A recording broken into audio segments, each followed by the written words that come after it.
तो हेलो नमस्कार प्यारे साथियों। मैं नीरज पटेल स्वागत करता हूं आपका अपने इस प्यारे से परिवार कर्तव्य कोचिंग इंस्टीट्यूट में। जैसा कि आप सभी 12th क्लास के बच्चे जानते हैं कि 25 फरवरी से आपके एग्ज़ाम हैं। तो 25 फरवरी से एग्ज़ाम होने के लिए आपकी तैयारी ज़ोरों शोरों से चल रही होगी। आशा करता हूं आप अपनी तैयारी को एक अच्छा टर्निंग पॉइंट दे रहे होंगे, अच्छे तरीके से और बेहतरीन तरीके से अपनी तैयारी को कर रहे होंगे। आज की वीडियो में हम बात करने वाले हैं कि कौन कौन से ऐसे टॉपिक हैं या कौन कौन से ऐसे क्वेश्चन हैं जो आपके पहले चैप्टर के अंदर आते हैं, जिससे एग्जाम में क्वेश्चन बन सकते हैं। जी हाँ दोस्तों, मैं आज बात करने वाला हूँ वार्षिक पेपर के लिए।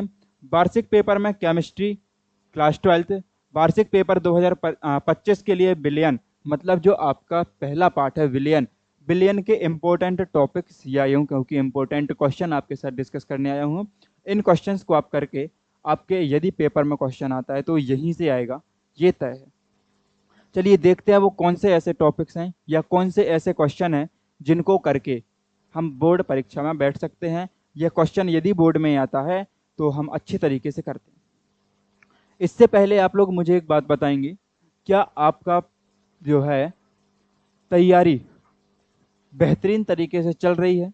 क्या आप अपनी तैयारी में कहीं पीछे तो नहीं हैं?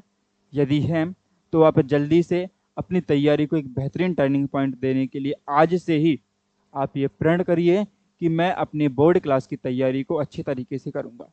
इसके साथ ही यदि आपको क्वेश्चनों में डाउट जाता है तो आप ये क्वेश्चन देख लीजिए, आप ये क्वेश्चन करके भी बोर्ड परीक्षा में अच्छी सी तैयारी कर सकते हैं। चलिए तो बात करते हैं कौन से ऐसे क्वेश्चन हैं जिनकी हमें बोर्ड परीक्षा के लिए बेहतरीन ढंग से तैयारी करनी है। चलिए देखते हैं सबसे पहला जो आपका क्वेश्चन है। सबसे पहले आपके 2 अंकीय प्रश्न, क्योंकि बच्चा इस बार जो है आपके ब्लूप्रिंट में ये नहीं बताया गया है कि कौन से चैप्टर से कितने अंक का क्वेश्चन आना है, तो हम जो लेके चलेंगे वो 2 अंकीय प्रश्न से लेके 4 अंकीय प्रश्न तक लेके चलेंगे। सबसे पहले दूसरे चैप्टर में बात करें तो 2 अंकीय प्रश्न की, 2 अंकीय प्रश्न में जो पहला क्वेश्चन आता है वो सांद्रता के आधार पर विलयन के प्रकार। सांद्रता के आधार पर विलयन के प्रकार का मतलब है कि जो सांद्रता के आधार पर विलयन के 5 प्रकार हैं। कितने? 5 प्रकार। तो 5 प्रकारों में से किसी एक प्रकार की परिभाषा आपसे पूछ सकता है। 5 प्रकार कौन कौन से हैं? जैसे सांद्र विलयन, सांद्र, इसके बाद तनु, इसके बाद आता है संतृप्त विलयन, इसके बाद आता है असंतृप्त विलयन, असंतृप्त विलयन, और इसके बाद आता है अति संतृप्त विलयन, अति संतृप्त विलयन। तो इन 5 विलयनों में से कोई एक परिभाषा आपको लिखने के लिए आ सकती है। दूसरे क्वेश्चन की हम बात करते हैं कि विलयन की सांद्रता ज्ञात करने की विधियां।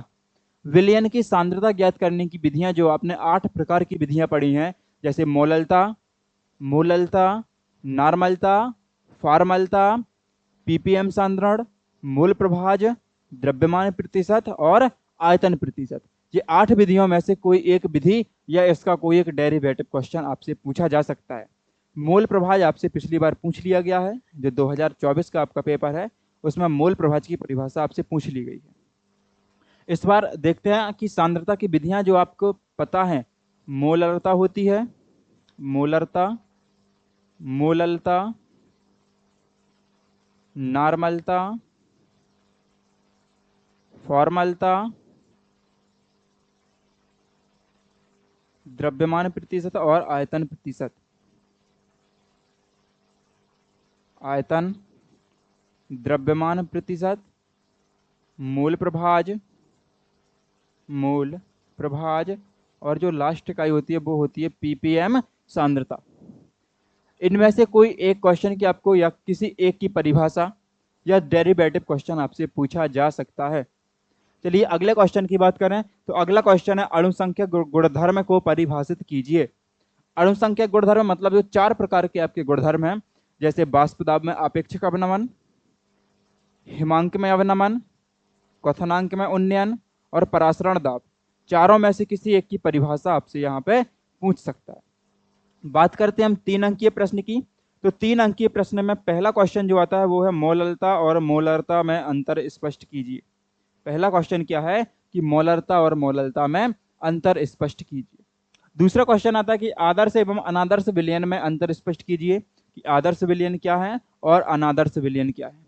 तीसरा क्वेश्चन अनादर्श विलयन के अंदर से ही बनता है कि धनात्मक विचलन और ऋणात्मक विचलन प्रदर्शित करने वाले विलयन में अंतर स्पष्ट कीजिए। धनात्मक और ऋणात्मक विचलन प्रदर्शित करने वाले विलयन में अंतर स्पष्ट कीजिए। और एक ये नीचे क्वेश्चन है, ये शायद आपको नहीं दिख रहा होगा अच्छी तरीके से, चलिए इसको मैं थोड़ा सा छोटा करके दिखा रहा हूं आपको। ये हेनरी का नियम और इसके दो अनुप्रयोग दीजिए। चौथा क्वेश्चन जो यहाँ से इंपॉर्टेंट बन के आता है वो है हेनरी का नियम लिखिए और हेनरी के नियम के कोई भी दो अनुप्रयोग दीजिए। इसके बाद हम बात करते हैं 4 अंकीय प्रश्न की। तो 4 अंकीय प्रश्न में सबसे इंपॉर्टेंट क्वेश्चन बनता है राउल्ट का नियम किसे कहते हैं।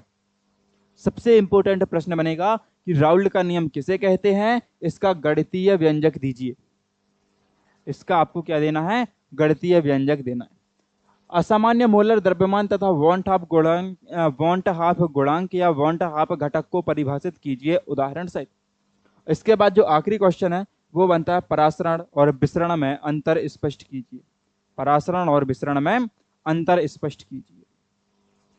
यदि आप बोर्ड में अच्छे से या अच्छी तरीके से एग्जाम देना चाहते हैं, बेहतरीन तैयारी करना चाहते हैं, तो जुड़े रहें हमारे साथ इसी प्रकार की और बेहतरीन वीडियो के लिए। धन्यवाद।